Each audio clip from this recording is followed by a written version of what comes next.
saraakiisha ciidanka danab ee xoogga Soomaaliya ayaa dhexdhexaadin waxa ay ka bilaabeen beelo ku dagaalamaya degmada Wallaweyn ee gobolka Shabeellaha Hoose. Xasan Salaad Xasan ayaa warkan soo koobaya. ciidamo ka tirsan kuwa dowladda federaalka Soomaaliya ayaa la geeyay gudaha degmada Wallaweyn ee gobolka Shabeellaha Hoose si ay u qaboojiyaan xiisada colaadeed ee meelmahan halkaasi ku dhaxmareysay beelo walaalo ah oo halkaasi ku dagaalamay.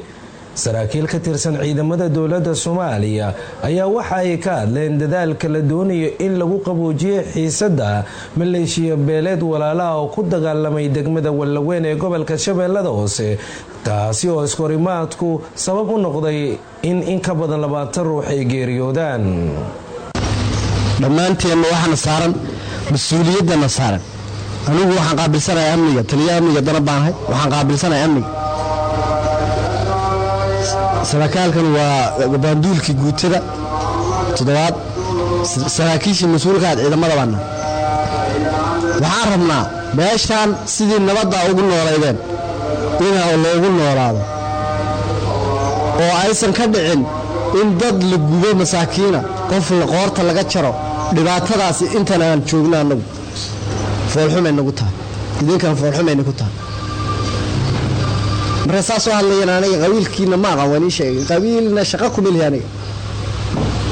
jaamacad markaa ka baxay dalka dawlad buu yeeshay markii la yiri ayaan ku beeray ciidanka xoogga dalka Soomaaliyeed aqoonteeda inaan uga faa'iideeyo, inaan ku difaaco adiga iyo aniga kala dhashay iyo intaba isugu kamid ay noqdaan. dhaar baa maray kitaab gacanta u saaray juhdi baa noo bixiyay 3 sano kuliyad ku jiray. marka waxaan ii sheegay idinku raaliya waxaa samayn kartaan in madax meel u sareyso laga taabto madaxa. wiilashiina waa la hadli kartaan. qoriyaha dhiga difaaco qalabkaaga iyo hubkaaga waxa difaacata hantidaada. laguma laha gacmaha laabo saxiix hantidaada la dhaw. iyo naftaada waa difaacan kartaa cirdiga qof ku soo xadgudbaya oo lagu dhahay u saxiix ma lahan. intii tabartayadaan anagu inaan ka difaacno baan isku dayeynaa, waan difaacayna insha Allah. idinkuna waxa la idin ka rabaa dad aabayaaltiin, aabayaasha ilmaha dhalatiin annaga waana dhasheen kuwaas baan idin la midnahay. taliyaha amniga ciidanka danab ee ku sugan degmada Wallaweyn isla markaana degmada loo geeyay inay kala dhexgalaan maleeshiyad ku dagaalamaya degmadaas ayuu ahaa. taliyaha sirdoonka Soomaaliya Fahad Yaasiin Xaaji Daahir ayaa waxa uu taliyo cusub u magacaabay sirdoonka gobolka Banaadir iyadoona xilka uu si ku meel gaar ahaan u hayay Ciise Maxamed Ciise. waxaana hadda xilka taliyaha hay'adda nabad sugidda Soomaaliya ee gobolka Banaadir loo magacaabay Yaasiin Farey oo ahaa taliyaha ilaalada ciidanka ilaaliya taliyaha hay'adda nabad sugidda iyo sirdoonka qaranka Soomaaliya ee NISA. intii ay jirtay dowladda uu hogaamiyo madaxweyne Maxamed Cabdullaahi Farmaajo ayaa isbedel kala duwan waxa lagu sameeyay taliska sirdoonka gobolka Banaadir iyadoo markii saddexaad la magacaabayo taliyaha sirdoonka gobolka Banaadir. wasiirka caafimaadka Soomaaliya ayaa ka hadashay xariga agaasimiyaal ka tirsan wasaaradda oo ay xireen ciidamo ka tirsan amniga Soomaaliya. Abukar Dayax ayaa warkan faahfaahinaya. warar lagu kalsoonaan karo oo soo gaaray warqabadka dalsan ayaa waxa ay sheegayaan in ciidamo ka tirsan kuwa booliiska Soomaaliya ay xireen agaasimaha wasaaradda caafimaadka ee xukuumadda Soomaaliya Cabdullaahi Xaashi. agaasima Cabdullaahi Xaashi ayaa waxaa laga dhex waday xarunta wasaaradda caafimaadka xilli uu halkaasi ku sugnaa, waxaana sidaasi sheegay ila wareedyo lagu kalsoonaan karo oo halkaasi ku sugan.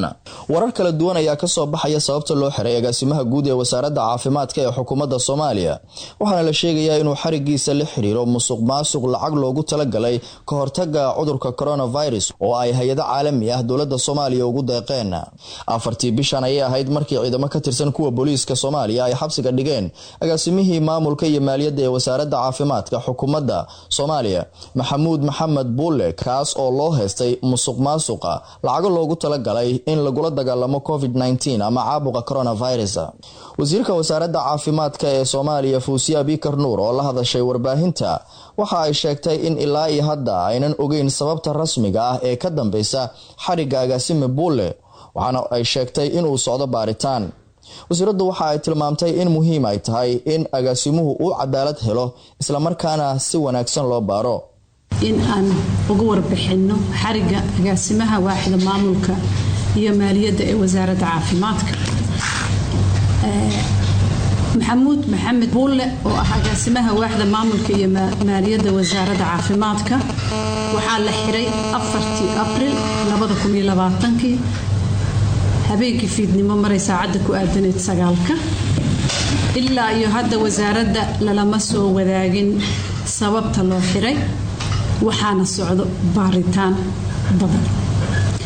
wasaaradda waxay arrinkan kala shaqaynaysaa xeer ilaaliyaha qaranka hanti dhowrka iyo ciddii kale ee sharci ahaan ay arrintan qusayso waxaan diyaar u wadanahay baaritaan waafi ah oo ku aadan wasaaradda iyo maaragtay in aan diyaar u nahay cid walbo lala soo xiriiri karo oo wasaaradda qusayso Abuukar Dayax Dalsan TV Muqdisho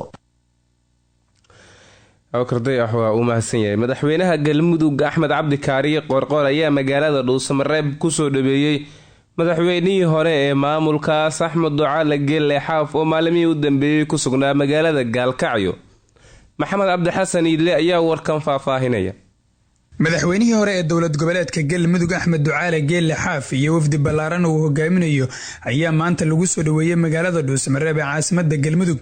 duleedka magaalada Dhuusamareeb ayaa waxa wafdiga madaxweynihii hore ee galmudug Xaaf uga hortagay mas'uuliyiin uu hogaaminayo madaxweynaha galmudug Axmed Cabdi Kaariye Qoorqoor ku-xigeenkiisa xubno ka mid ah golaha wasiirada ee dowlad goboleedka galmudug iyo qaybaha kala duwan ee bulshada magaalada Dhuusamareeb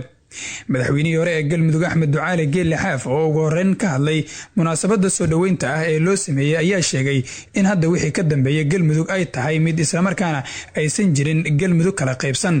waxaan rabaa inaan reer galmudug sheego iyo dadka Soomaaliyeed oo dhan al-khilaafu fitna wal fitnatu ashaddu min al-qatl qofka saayin intaas calooshiisa galiyaa la rabaa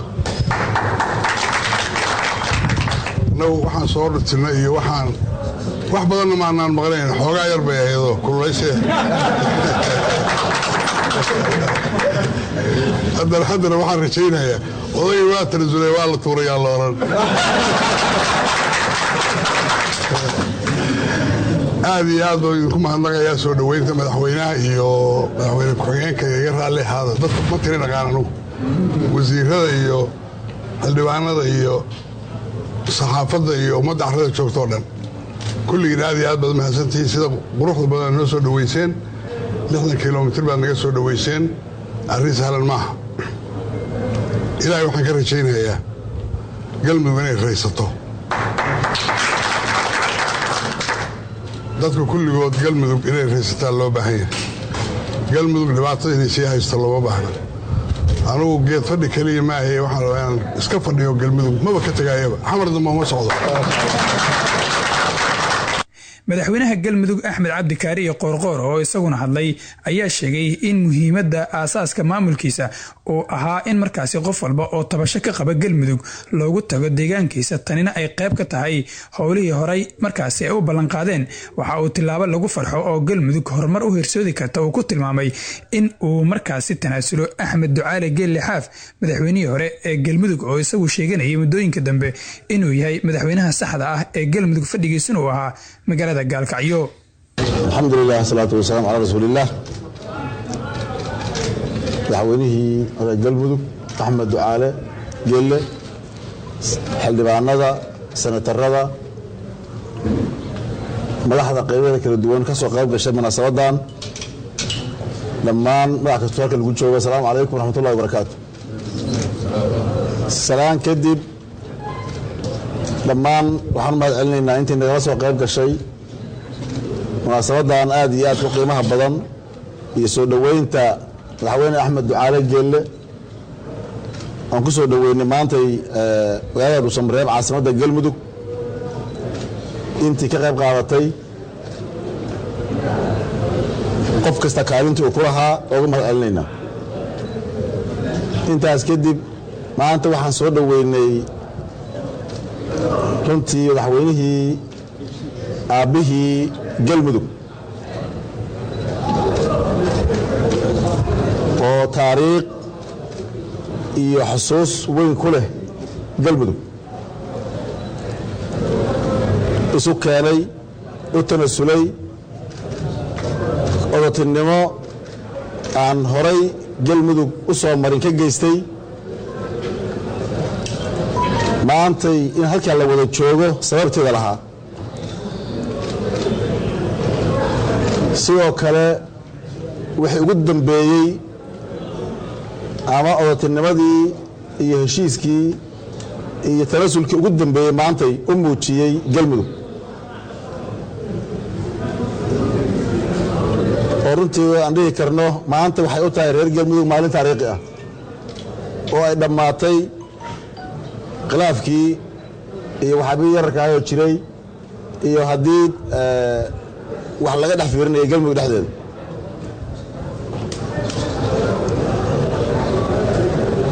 waxaan markaa inaan ka caddeeyo wax walba oo kala duwanaansho ahaa oo jiray waa ka heshiinay aniga iyo madaxweyne axmed ducaale geelle xaaf.